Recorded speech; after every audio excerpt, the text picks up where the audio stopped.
ডুবতে রাজি আছি তোমার খোলা হাওয়া লাগিয়ে পালে তোমার খোলা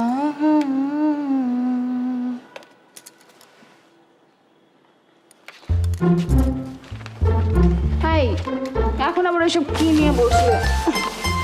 আমি সরাচ্ছি।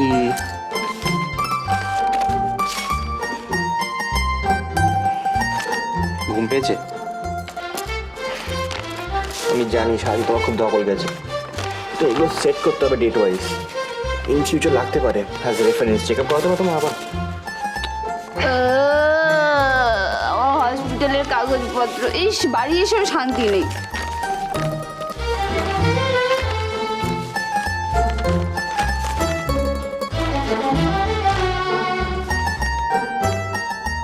কি হলো? ঈশান, এটা আমার চিকিৎসার বিল। হ্যাঁ। এতগুলো টাকা খরচা হয়েছে? এত টাকা? ললিতা, এখন হিসেব করার সময়? তুমি ভালো হয়ে গেছো, এটাই অনেক। ব্যাস, তাই বলি সব গুলিয়ে দিলে।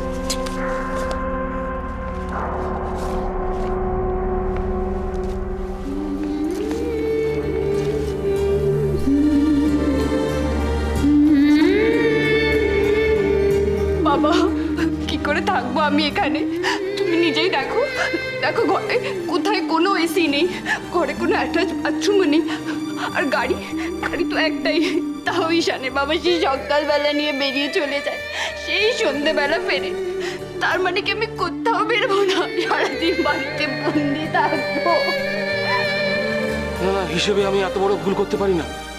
কেন সুখী হবে না তুই? তোকে সুখী হতে হবে ললিতা।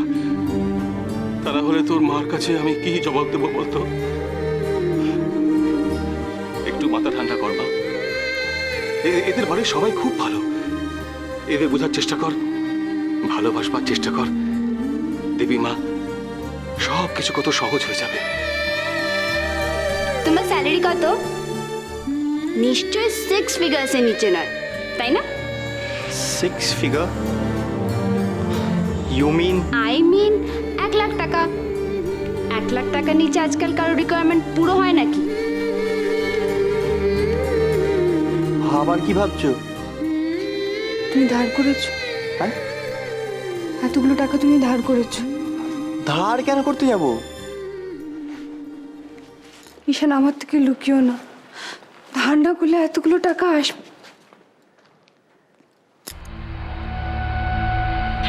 তুমি সব জমানো টাকা খরচা করে ফেলেছো ঈশান, সমস্ত খরচা করে ফেলেছো, কিচ্ছু রাখোনি। মা, এবার কি হবে? তোমার সব টাকা কি হবে? ললিতা, কিসের কি হবে? ললিতা, কিসের কি হবে ললিতা? আমরা এতজন আছি বাড়িতে, সবাই মিলে কাজ করে রোজগার করে আবার টাকা জমিয়ে ফেলবো। আর তোমার কি ধারণা এই সব টাকা আমি একা খরচ করেছি? তাহলে ললিতা, আমরা সবাই একসাথে থাকি, তোমার আমার বলে আলাদা করে কিছু নেই। আমার একার পক্ষে সম্ভব ছিল না, তাই সবাই মিলে খরচ করেছে। বাবা, দাদা ভাই, ছোটদা, মা তো নিজের গয়না,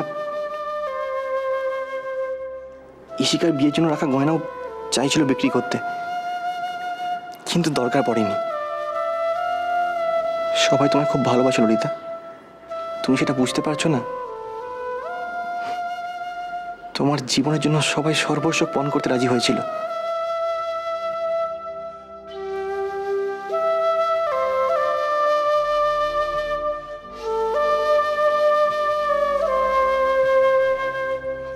তুমি আবার কাঁদছো?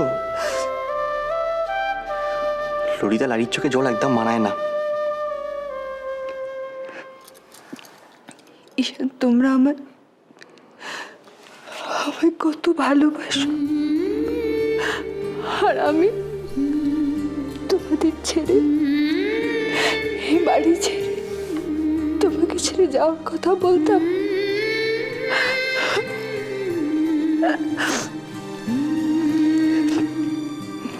যেতে পারোনি, বেরোচ্ছে কি?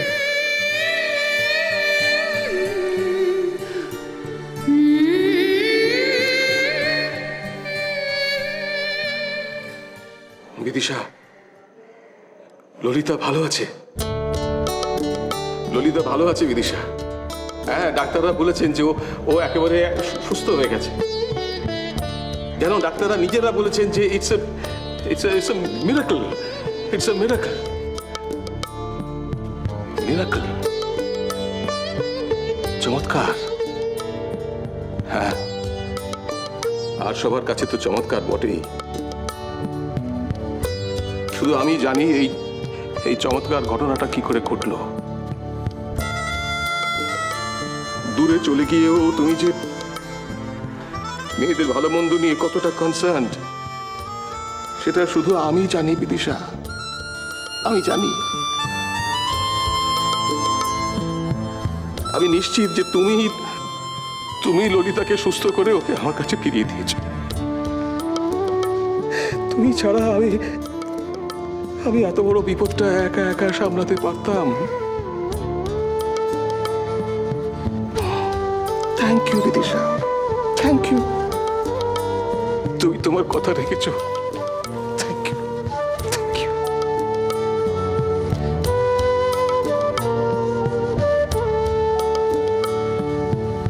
এটা লাবণ্যর অন্নপ্রাশনের অ্যালবাম, তাই না? ললিতাকে দেখেছো? সেদিন সারাটা দিন আমাকে একবারও কাজ ছাড়া করেনি। সব জায়গায় আমার আঁচল ধরে ধরে মেয়ের ছবি। হ্যাঁ, সেদিন যে আর সবার সেন্টার অফ অ্যাট্রাকশন ও নয়, লাবণ্য, এইটা ললিতা বুঝতে পেরেছিল। আচ্ছা জয়ন্ত, এরপর আর কোনো উৎসবে অনুষ্ঠানে কোথাও তোমাদের সঙ্গে আমার কোনো ছবি থাকবে না,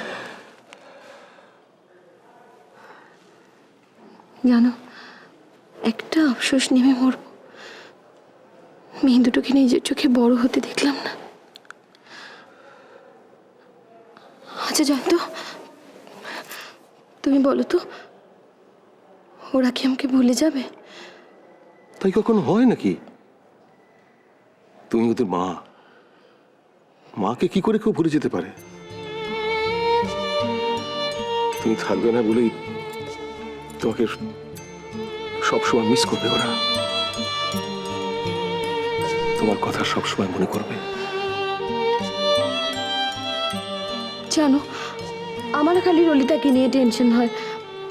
এত জেদি মেয়ে, তুমি যে কি করে সামলাবে ওকে তাই জানি না।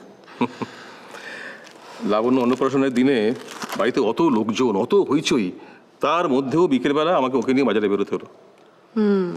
কেন না, মেয়ের একটা হাতি লাগবে। তোমার মামিমা লাবণ্যকে একটা হাতি কিনে দিয়েছিলেন, তাই। যাই বলো, তুমি কিন্তু ললিতাকে একেবারে আশকারা দিয়ে আবদার দিয়ে না একেবারে মাথায় তুলে ফেলেছো। এরপর কিন্তু মেয়েকে শ্বশুর বাড়ি পাঠাতে হবে, সেটা মাথায় রেখো। সে যখন যাবে দেখা যাবে। না গো, আর তো মাত্র কটা দিন। আচ্ছা, তুমি পারবে তো মেয়ে দুটোকে একা একা সামলাতে? একা?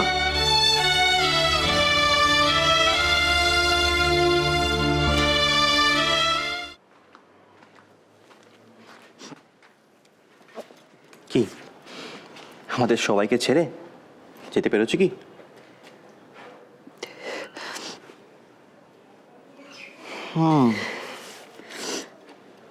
কেন পারোনি?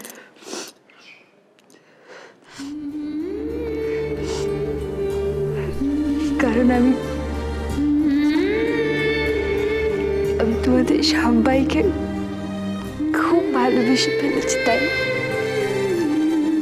এই তো আনসার পেয়ে গেছো। ব্যাস, আমি এনাফ। ঘুমিয়ে পড়ো, আর ঘুমানোর আগে না চিন্তা করতে নিয়ে এত। দাঁড়াও, আমি সব বুঝিয়ে দিচ্ছি। ললিতা, ওষুধ খেয়েছো? খেয়েছি।